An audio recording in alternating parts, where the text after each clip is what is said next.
ठाणे शहरातील कोर्टनाका परिसरात असलेल्या पोलीस टॉवरमध्ये स्वयंपाकासाठी स्वच्छ, सुरक्षित आणि किफायतशीर इंधन उपलब्ध व्हावे यासाठी आमदार संजय केळकर यांच्या विशेष प्रयत्नातून महानगर गॅस पाईपलाईनच्या कामाचा शुभारंभ करण्यात आला आहे। या उपक्रमामुळे पोलीस कर्मचारी व त्यांच्या कुटुंबियांना मोठा दिलासा मिळणार आहे।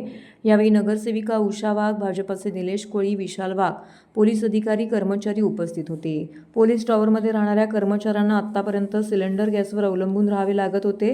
सिलेंडरची उपलब्धता, दरवाढ तसेच सुरक्षिततेच्या दृष्टीने येणाऱ्या अडचणी लक्षात घेऊन आमदार संजय केळकर यांनी या ठिकाणी पाईपलाईन गॅसची सुविधा उपलब्ध करून देण्यासाठी पाठपुरावा केला। त्यांच्या प्रयत्नांना यश येत महानगर गॅस पाईपलाईनच्या कामाला प्रत्यक्ष सुरुवात झाली आहे। या कामामुळे पोलीस टॉवरमधील सर्व निवासी घरांपर्यंत थेट गॅस पुरवठा होणार असून स्वयंपाक अधिक सुलभ, सुरक्षित आणि वेळेची बचत करणारा ठरणार आहे। या प्रसंगी आमदार संजय केळकर यांनी सांगितलं की पोलीस कर्मचारी हे नागरिकांच्या सुरक्षिततेसाठी अहोरात्र सेवा देत असतात। त्यांच्या दैनंदिन जीवनामध्ये सोयीसुविधा उपलब्ध करून देणे ही आपली जबाबदारी आहे। महानगर गॅस पाईपलाईनमुळे त्यांच्या कुटुंबियांना सुरक्षित व स्वच्छ इंधन मिळणार असून भविष्यातही अशा सुविधा उपलब्ध करून देण्यासाठी प्रयत्नशील राहू। स्थानिक पोलीस कर्मचारी व रहिवाशांना या उपक्रमाबद्दल आमदार संजय केळकर यांचे आभार मानत समाधान व्यक्त केलं आहे।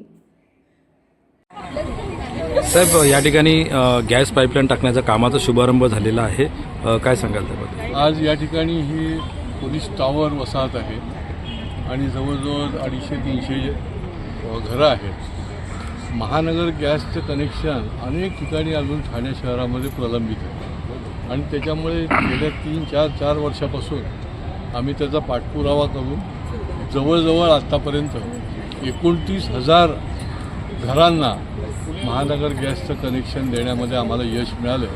कारण की अनेक अडचणी असतात, महापालिका, महानगर गॅसची मंडळी आणि ग्राहक, तर त्याच्यामधला दुवा बनण्याचं काम आम्ही केल्यामुळे आज 29,000 घरांना गॅस कनेक्शन मिळालं।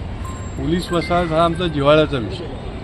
पोलीस त्या ठिकाणी 24 तास काम करत असतात, पण पोलीस कुटुंब जे आहे त्यांना जेवढी म्हणून या ठिकाणी सुविधा मिळेल ती आम्ही बघत असतो आणि त्याच्यामुळे आज या ठिकाणी महानगर गॅसच्या कामाचा आपण शुभारंभ करतो आहे। हे काम 260 घरापर्यंत पोचायला अजून 2-3 महिने जातील, पण पावसाळ्याच्या आतमध्ये या ठिकाणी प्रत्येक घरामध्ये हा महानगर गॅस जो आहे तो पोचलेला असेल आणि याच पद्धतीने निरनिराळ्या ज्या पोलीस वसाहती आहेत, गरीवरी पोलीस स्टेशन, पोलीस लाईन आहे, तिथे पण आमचं झालेलं आहे। त्या सगळीकडे येत्या 2-3 महिन्यामध्ये आम्ही हे काम जे आहे ते करणार आहोत।